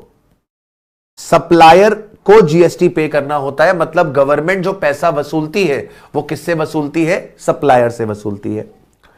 आरसीएम में गवर्नमेंट जीएसटी का पैसा किससे वसूलती है? सर आरसीएम में गवर्नमेंट सीधे सीधे जीएसटी का पैसा वसूलती है रिसिपिएंट से। अच्छा एक बात बताओ, एफसीएम लगे या आरसीएम लगे तो रिसिपिएंट की सेहत पे कोई फर्क पड़ेगा क्या? आरसीएम लगे या एफसीएम लगे, रिसिपिएंट की सेहत पे कोई फर्क पड़ेगा क्या? नहीं सर, क्या फर्क पड़ेगा? कोई फर्क नहीं पड़ेगा।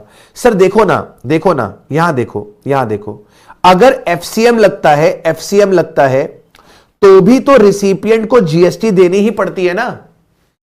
अगर फॉरवर्ड चार्ज लग रहा है देन ऑल्सो रिसिपिएंट की जेब से तो जीएसटी जाती है ना। रिसिपिएंट सप्लायर को जीएसटी देता है और फिर सप्लायर गवर्नमेंट को जीएसटी देता है। लेकिन आरसीएम में क्या होता है? आरसीएम में डायरेक्टली जीएसटी गवर्नमेंट को देनी पड़ जाती है। अरे भाई पैसा तो मेरी जेब से ही जा रहा है ना, पैसा तो मेरी ही जेब से जा रहा है। बस फर्क क्या है, आरसीएम के अंदर मेरे ऊपर कंप्लायंस का बर्डन आ जाता है।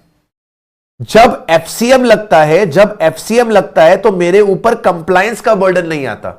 एफसीएम में कंप्लायंस का बर्डन सप्लायर के ऊपर है, मुझे केवल टैक्स का पैसा इसको देना है। लेकिन आरसीएम में मुझे टैक्स का पैसा भी देना है और बस मेरे ऊपर कंप्लायंस का बर्डन जो होता है वो बढ़ जाता है। मुझे कंप्लायंस करनी होती है जीएसटी लॉ की। ठीक है, ओके। इसके बाद सर आपने हमको क्या बताया? इसके बाद मैंने आपको जीएसटी के रेट्स बताए कि मेजरली आपके पास जीएसटी के रेट क्या चल रहे हैं? 5%, 12%, 18% और 28%। ये हमारे मेजरली जीएसटी के रेट चल रहे हैं। ये करंट मैक्सिमम रेट है। अदरवाइज मैक्सिमम रेट कितना है? जो गवर्नमेंट लेवी कर सकती है वो लेवी कर सकती है 40%। जब सीजीएसटी में जाएंगे तो ये सारे रेट को हाफ कर देंगे। ये ओवरऑल जीएसटी का रेट है। जब सीजीएसटी में जाएंगे तो इन रेट्स को क्या कर दोगे? आप आधा कर दोगे।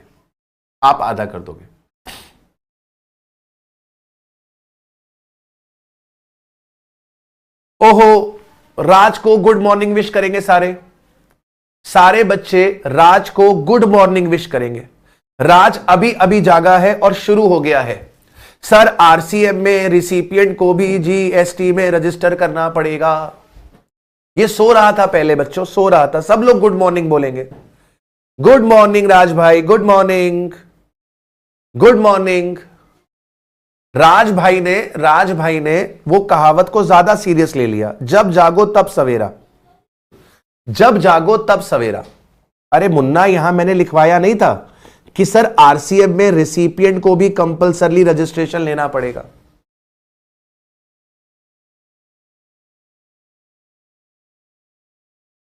ठीक है, चलो बढ़िया है सर। आरसीएम में रिसिपिएंट को कंपल्सरली रजिस्ट्रेशन लेना पड़ेगा, लिखवाया था मैंने। चलो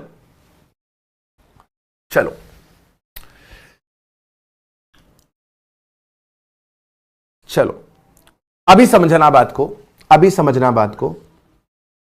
मैंने आपसे क्या बताया था कि जीएसटी का टैक्सेबल इवेंट है सप्लाई। जीएसटी का टैक्सेबल इवेंट है सप्लाई, मतलब जब आपका सप्लाई होगा तो जीएसटी ट्रिगर हो जाएगा। जब आपका ट्रांजैक्शन सप्लाई होगा तो जीएसटी ट्रिगर हो जाएगा। जीएसटी ट्रिगर होने का मतलब क्या हुआ कि जीएसटी लग जाएगा। अब एक बात बताओ, अगर जीएसटी लग गया तो क्या यह जरूरी है कि गवर्नमेंट आपसे जीएसटी लेगी ही लेगी? क्या ऐसा जरूरी है कि सर क्या गवर्नमेंट आपसे जीएसटी लेगी ही लेगी? ऐसा कोई जरूरी नहीं है, ऐसा कोई जरूरी नहीं है। सरकार कहती है कि in the benefit of public interest, in the public interest हम चाहे तो कुछ सप्लाई को क्या कर सकते हैं? एग्जेम्प्ट कर सकते हैं। और अगर सप्लाई एग्जेम्प्ट है तो क्या उस पर कोई जीएसटी लगेगी? नहीं। मतलब सरकार के पास पावर है कि सरकार उस जीएसटी को माफ कर दे। सरकार के पास पावर है कि सरकार उस जीएसटी को माफ कर दे। ठीक है। अगर आप ग्रोसरी शॉप पे जाते हो और आप लूज में खुला हुआ आटा, खुला हुआ चीनी, खुली हुई दाल, पैक्ड नहीं, खुला हुआ दाल, खुला हुआ चीनी आप लेकर आते हो तो क्या उस पर जीएसटी लगती है? नहीं लगती, माफ कर रखी है सरकार ने। आप ग्रोसरी शॉप पर जाते हो, सब्जियां खरीद के लेकर आते हो, वेजिटेबल्स, उस पे भी सरकार ने जीएसटी माफ कर रखी है। पब्लिक इंटरेस्ट ना यार, खाने पीने की चीजों पे कैसे लगा दोगे? खाने पीने की चीजों पे जीएसटी कैसे लगा दोगे? सरकार ने माफ कर दिया, सरकार ने माफ कर दिया। सर एजुकेशन पे भी जीएसटी नहीं लगती, एजुकेशन पे। पर सर कैसी बात कर रहे हो सर, हमने ना पीडब्ल्यू को फीस दी थी, हमको जो पीडब्ल्यू से फीस रिसीट आई ना उस पे जीएसटी लगी हुई है। अरे भाई तुम पीडब्ल्यू में कोचिंग क्लास ले रहे हो, तुम पीडब्ल्यू में कोचिंग क्लास ले रहे हो, लेकिन अगर तुमने अपनी कॉलेज में फीस भरी है, तुमने अपने स्कूल में फीस भरी है, उसके ऊपर कोई जीएसटी नहीं लगती। मतलब अगर तुम फुल टाइम एजुकेशन ले रहे हो, अगर तुम फुल टाइम एजुकेशन ले रहे हो तो फुल टाइम एजुकेशन पर आपका जीएसटी एप्लीकेबल नहीं होता। सरकार ने माफ कर रखा है, सरकार ने माफ कर रखा है। तो पब्लिक इंटरेस्ट में सरकार ने बहुत सारी सप्लाईज को क्या कर रखा है? एग्जेम्प्ट कर रखा है, माफ कर रखा है। इसके बाद कुछ सप्लाईज है, इसके बाद कुछ सप्लाईज है जो जीएसटी के एम्बिट में ही नहीं आती।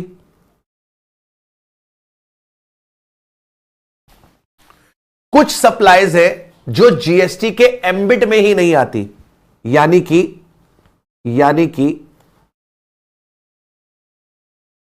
कि अल्कोहलिक लिकर, अल्कोहलिक लिकर को जीएसटी के एम्बिट से बाहर किया हुआ है। एचपी मैन, इसको भी बाहर किया हुआ है, इसको भी बाहर किया हुआ है। ठीक है। अच्छा, इसके अलावा एक होती है जीरो रेटेड सप्लाई, एक होती है जीरो रेटेड सप्लाई।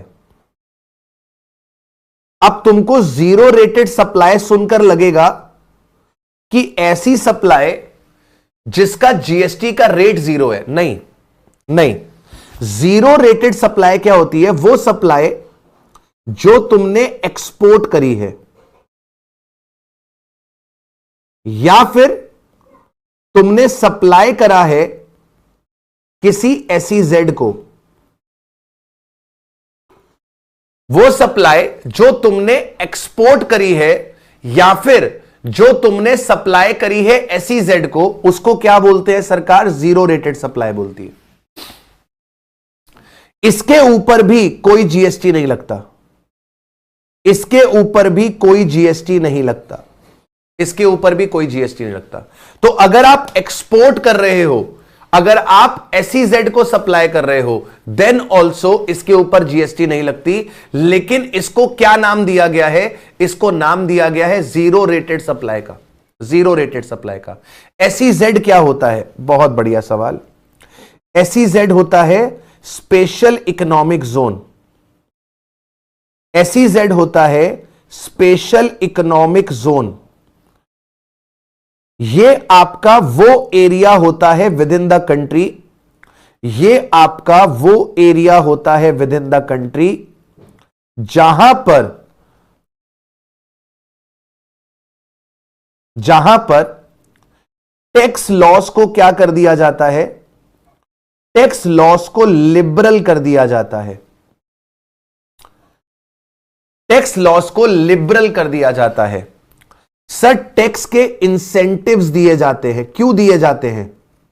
ताकि उस पर्टिकुलर एरिया में डेवलपमेंट हो सके, उस पर्टिकुलर एरिया में डेवलपमेंट हो सके। जैसे मान लो ये इंडिया है, तो इंडिया के अंदर ही एक एरिया होगा जिसको सरकार क्या डिक्लेयर कर देगी, एसईजेड डिक्लेयर कर देगी। एसईजेड होता तो इंडिया का ही पार्ट है, एसईजेड होता तो इंडिया का ही पार्ट है, लेकिन इसको ट्रीट ऐसे करते हैं जैसे ये इंडिया के बाहर का है। तो जैसे आप एक्सपोर्ट करते हो तो एक्सपोर्ट करने पे जीएसटी नहीं लगता, वैसे ही अगर आपने इंडिया के अंदर से एसईजेड को सप्लाई करी तो इसके ऊपर भी कोई जीएसटी एप्लीकेबल नहीं होगी, इसके ऊपर भी कोई जीएसटी एप्लीकेबल नहीं होगी। देखो इंटर लेवल पे एसईजेड का ज्यादा रोल नहीं है, ठीक है, आप जाकर पढ़ोगे अपने पास फाइनल में एसईजेड में डिटेल में। तो अभी के लिए जितनी बात आपकी काम की है मैं आपको वो बता के चल रहा हूं। इसके बाद सर सरकार ने कुछ निल रेटेड सप्लाई भी बताई हुई है, इसके बाद सरकार ने कुछ निल रेटेड सप्लाई भी बताई हुई है। निल रेटेड सप्लाई क्या होती है? निल रेटेड सप्लाई होती है जहां पर जीएसटी का रेट ही निल है।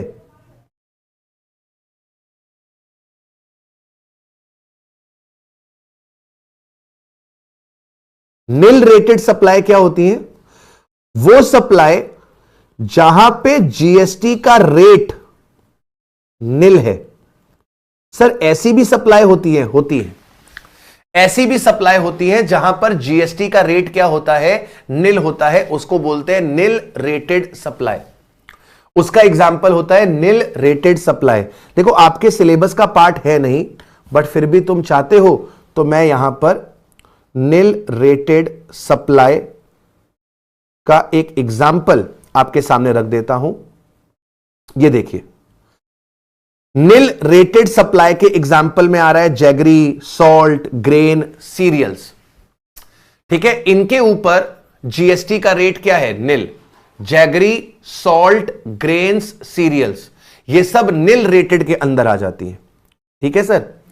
एंड फाइनली हमारे पास वो सप्लाई आती है जिन पे जीएसटी लगता है। फाइनली हमारे पास वो सप्लाई आ जाती है जिनके ऊपर जीएसटी लगता है। फाइनली हमारे पास वो सप्लाईज आ जाएंगी जिनके ऊपर जीएसटी लगता है।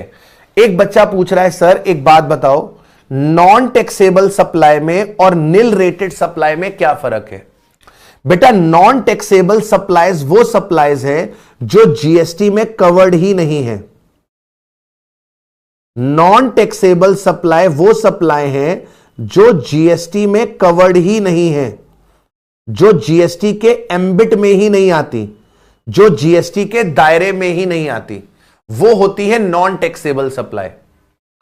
और निल रेटेड सप्लाई वो होती है जो जीएसटी के दायरे में तो आती हैं, लेकिन सरकार ने उनका रेट क्या रखा हुआ है? निल रखा हुआ है।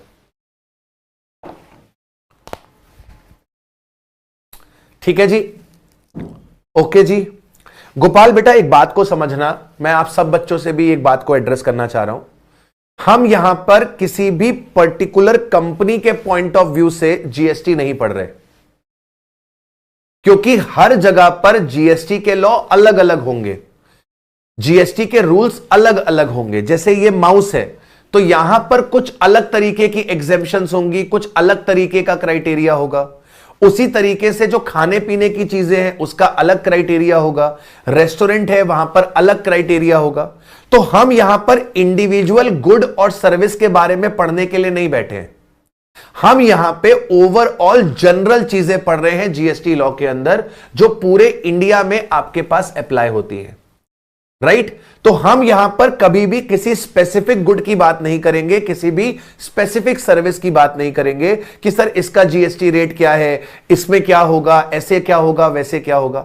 हम यहां पे जनरल बातें पढ़ रहे हैं और वही चीजें आपके एग्जाम में आएंगी। कोई भी स्पेसिफिक गुड और सर्विस आपके एग्जाम में नहीं आएगा। ठीक है जी? तो आप अपनी क्यूरोसिटी को थोड़ा सा कंट्रोल करके रखो, क्योंकि आपका मेन एजेंडा पहला क्या है सर? ज्ञान लेना तो है, नो डाउट ज्ञान लेना भी एजेंडा है, लेकिन आपको एग्जाम भी तो पास करना है मेरे बच्चों। आपके लिए इस वक्त वही ज्ञान काम का है जो आपको एग्जाम पास करवा दे। देखो, डिस्कशन करने को क्या है, हम कितना भी कर सकते हैं, बहुत वास्ट है जीएसटी, बहुत वास्ट है जीएसटी, हम बहुत सारा डिस्कशन कर सकते हैं, लेकिन हमें डिस्कशन को रिस्ट्रिक्ट करना पड़ेगा उतने लेवल पे कि आपको कंटेंट अच्छा डिलीवर हो जाए, क्रिस्प डिलीवर हो जाए और कम घंटों में मैक्सिमम चीजें आपको मिल जाए, क्योंकि बाद में आपको चीजें रिवाइज भी तो करनी है। मैं अननेसेसरी ज्ञान आपको पेलू दिखाऊं कि मेरे को कितना कुछ आता है, तो वो तुम्हारे किसी काम का नहीं है ना, वो तुम्हारे एग्जाम में काम नहीं आने वाला है, राइट? चलिए, एग्जेम्प्ट सप्लाई क्या होती है सर? एग्जेम्प्ट सप्लाई क्या होती है? एग्जेम्प्ट सप्लाई भी जीएसटी में आती है। एग्जेम्प्ट सप्लाई भी जीएसटी में आती है, लेकिन फॉर अ टाइम बीइंग सरकार ने उसे क्या कर रखा है? एग्जेम्प्ट कर रखा है। एग्जेम्प्ट सप्लाई क्या है? एग्जेम्प्ट सप्लाई कवर्ड है अंडर जीएसटी, ये भी कवर्ड है अंडर जीएसटी, बट गवर्नमेंट ने क्या कर दिया है उन्हें? गवर्नमेंट ने उन्हें एग्जेम्प्ट कर दिया है। मतलब गवर्नमेंट कभी भी एग्जेम्पशन नोटिफिकेशन को विड्रॉ करके इसे क्या कर सकती है? टैक्सेबल कर सकती है। एग्जेम्प्ट सप्लाई भी आपके जीएसटी में कवर्ड है। देखो, एग्जेम्प्ट सप्लाई भी जीएसटी में कवर है, जीरो रेटेड सप्लाई भी जीएसटी में कवर है, निल रेटेड सप्लाई भी जीएसटी में कवर है, टैक्सेबल सप्लाई भी जीएसटी में कवर्ड है। ये सब जीएसटी में कवर्ड है। नॉन टैक्सेबल सप्लाई एक ऐसा है जो जीएसटी में कवर्ड नहीं है। नॉन टैक्सेबल सप्लाई ऐसा है जो जीएसटी में कवर्ड नहीं है, बाकी सारी चीजें जीएसटी में कवर्ड है। निल रेटेड पे जीएसटी का रेट निल है। जीरो रेटेड सप्लाई में एक्सपोर्ट और सप्लाई टू एसईजेड आती है, जहां पर सरकार जीएसटी माफ कर देती है। एग्जेम्प्ट सप्लाई के अंदर भी आपकी वो सप्लाईज आती हैं जिन पे जीएसटी लगती है, लेकिन सरकार ने उसे एग्जेम्प्ट कर रखा है। नॉन टैक्सेबल सप्लाई में वो सप्लाई आती है जिन पे जीएसटी लगता ही नहीं है। ठीक है सर? अब जल्दी से हम लोग बात कर लेते हैं सर, हम लोग बात कर लेते हैं सर कि हम लोग जीएसटी पढ़ रहे हैं या चलो नेक्स्ट क्लास पे करते हैं। आज के लिए इतना ही रखते हैं, आज के लिए इतना ही रखते हैं। आज हमने केवल बैकग्राउंड पढ़ा, हमने एक्चुअली में सप्लाई वाला चैप्टर अभी तक टच ही नहीं किया। ठीक है? अब सप्लाई वाले चैप्टर को हम कल ही उठाएंगे। ठीक है? आज मैंने केवल आपकी थोड़ी सी बेस बिल्डिंग कर दी है, आज मैंने आपकी थोड़ी सी बेस बिल्डिंग कर दी है। अब इस पे चर्चा हम लोग नेक्स्ट क्लास में ही करेंगे। और मैं आपसे एक चीज चाहता हूं, मैं आपसे एक चीज चाहता हूं कि आप लोग गुड्स की डेफिनेशन एक बार रीड करके आएंगे, मनी की डेफिनेशन एक बार रीड करके आएंगे और सर्विस की डेफिनेशन एक बार रीड करके आएंगे। आर्ट शॉप अगर आप कर सकते हो मैनेज तो कर लो। ये सप्लाई ही था ऋषभ, सप्लाई ही था, क्योंकि इस चैप्टर में ये सारे टर्म्स यूज होंगे। टैक्सेबल सप्लाई भी आएगा, टैक्सेबल पर्सन भी आएगा। तो मैंने, आप ये मान लो कि आप जो सप्लाई में पढ़ने वाले हो, मैंने उसका एक थोड़ा सा ओवरव्यू दे दिया है। मैंने आपको एक उसका ओवरव्यू दे दिया है। एग्जेम्प्ट सप्लाई वो सप्लाई है जिसपे जीएसटी का रेट 5%, 12%, 18%, 28% है, लेकिन सरकार ने उसे माफ किया हुआ है। निल रेट का मतलब जीएसटी का रेट ही निल है। निल रेट का मतलब जीएसटी का रेट ही निल है। जैसे मान लीजिए आपके पास स्कूल की एजुकेशन, या एजुकेशन की बात कर दें, एजुकेशन की सर्विस की बात कर दें, तो एजुकेशन की सर्विस पे 18% का जीएसटी है। आपने पीडब्ल्यू से क्लासेस ली हैं तो पीडब्ल्यू से क्लासेस पे 18% का जीएसटी लगा है, एजुकेशन सर्विस पे 18% का जीएसटी है। लेकिन अगर ये एजुकेशन होल टाइम एजुकेशन है इन इंडिया, तो इसका जीएसटी सरकार ने क्या कर दिया, एग्जेम्प्ट कर दिया। मतलब 18% जीएसटी लगना चाहिए था, लेकिन सरकार ने माफ कर दिया। इसे बोलते हैं एग्जेम्प्ट सप्लाई, इसे बोलते हैं एग्जेम्प्ट सप्लाई। अब जैसा आपने जैगरी में देखा, जैगरी में जीएसटी का रेट ही क्या है, निल है। जीएसटी का रेट ही क्या है, निल है। यहां पर अलग से एग्जेम्पशन लाने की जरूरत ही नहीं है, क्योंकि जीएसटी का रेट ही क्या रखा हुआ है, निल रखा हुआ है। ठीक है निकिता, सितंबर 25 वाले बैच में इनकम टैक्स रिकॉर्डेड ही आएगा, उसमें लाइव नहीं आएगा। करण बेटा, जहां जहां पे लर्न करना होगा मैं बता दूंगा, लर्न करना है। अदरवाइज आपको प्रोविजन मल्टीपल टाइम्स रीड करने हैं और प्रोविजन को अपनी लैंग्वेज में लिखने की प्रैक्टिस करनी है।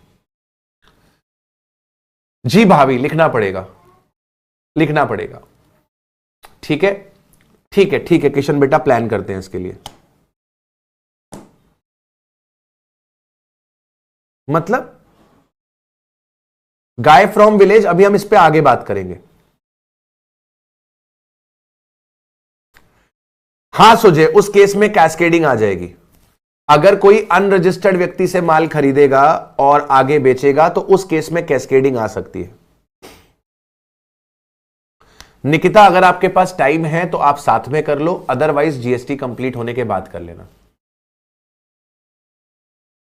पीयूष, आपके ऊपर है, दोनों जैसा आपकी मर्जी है। इफ यू वांट कि हमें लाइव पढ़ना है तो जीएसटी लाइव पढ़ लो और बाद में आप इनकम टैक्स रिकॉर्डेड देख लेना।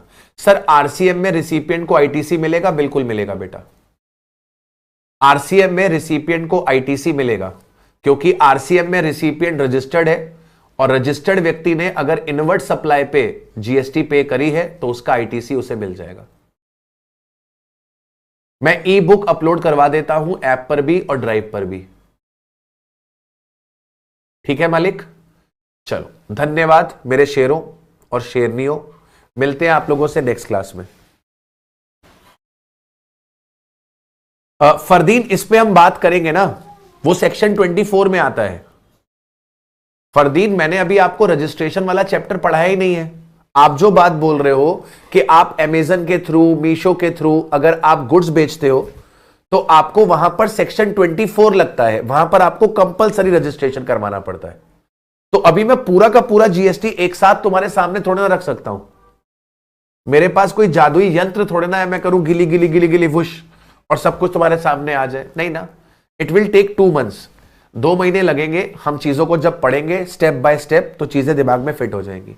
ठीक है, ठीक है फैक्ट पैक, ठीक है प्रदीप मेरे भाई। हां सौभाग्य, आप भी पूछ लो, डाउट क्या है।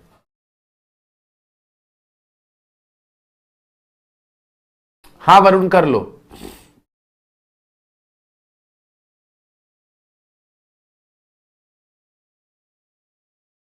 हां सौभाग्य, पूछो क्या डाउट है डीटी का।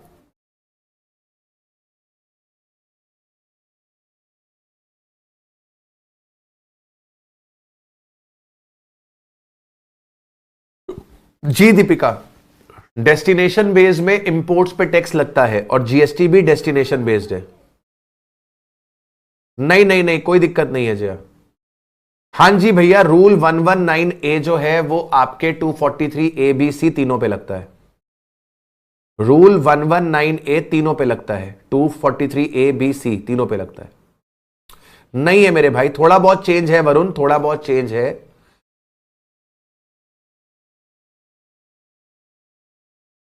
एफसीएम में सप्लायर को, आरसीएम में रिसिपिएंट को। हां बेटा, हां हां कन्हैया, हां कन्हैया। चलो धन्यवाद मेरे मालिक, धन्यवाद मेरे मालिक। By two all. सौभाग्य लगा होगा बेटा, ऐसे नहीं हो सकता।